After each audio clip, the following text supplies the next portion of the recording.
অস্থির, আর তার মধ্যে একদম মানে ওটাতে না ঘাম হয় না। হ্যাঁ না সার্কুলেটরটা ভালো, কিন্তু আমার মানে এত অস্থির লেগে যায়, ওই অভ্যেসে আর কি, কয়েকদিন নিয়ম করে দিলে তখন অভ্যেস হয়ে যাবে হয়তো।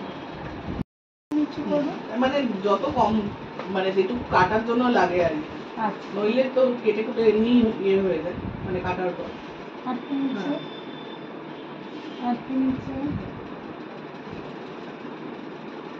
দেখুন এইটুকু ঠিক আছে, তুমি দেখে ওটাও তুমি করতে হবে না, কাটার জন্য যা লাগে।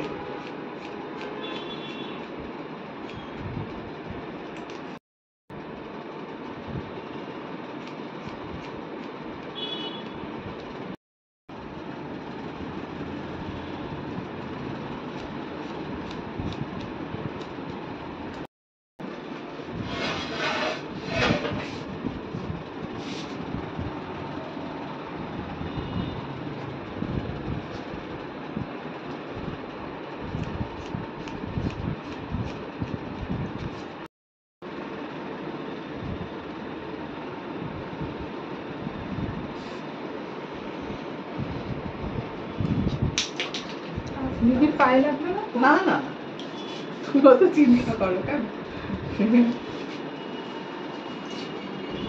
মাথাটা সরে না। ও আচ্ছা।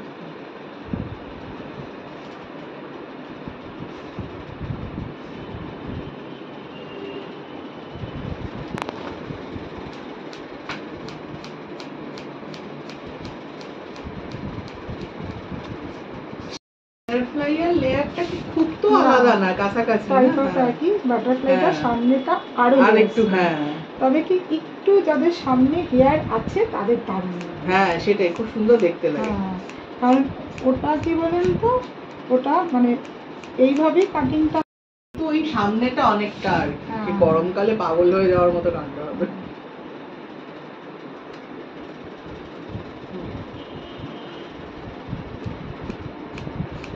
আর সামনে যাদের সামনে বসটা হ্যাঁ অনেক বেশি থাকে সেই।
আর ভালো লাগে।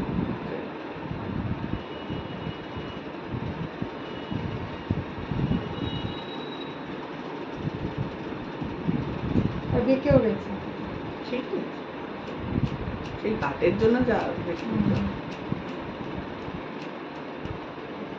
ভাবলাম যে অন্তত চুলটা একটু ঠিক করে দেয়, নইলে বিচ্ছিরি লাগে। ওই দার্জিলিং, তারপরে ওই আরো দু একটা ওই সব হোমস্টে, এখন সব হ্যাঁ শেপটা চলে গেলে খোলাও যায় না, কিরকম একটা আলু থালুর মতো হয়ে বিচ্ছিরি অবস্থা হয়।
হ্যাঁ হ্যাঁ, তাও আপনি জার্নি করলে সেরকম থাকবে না।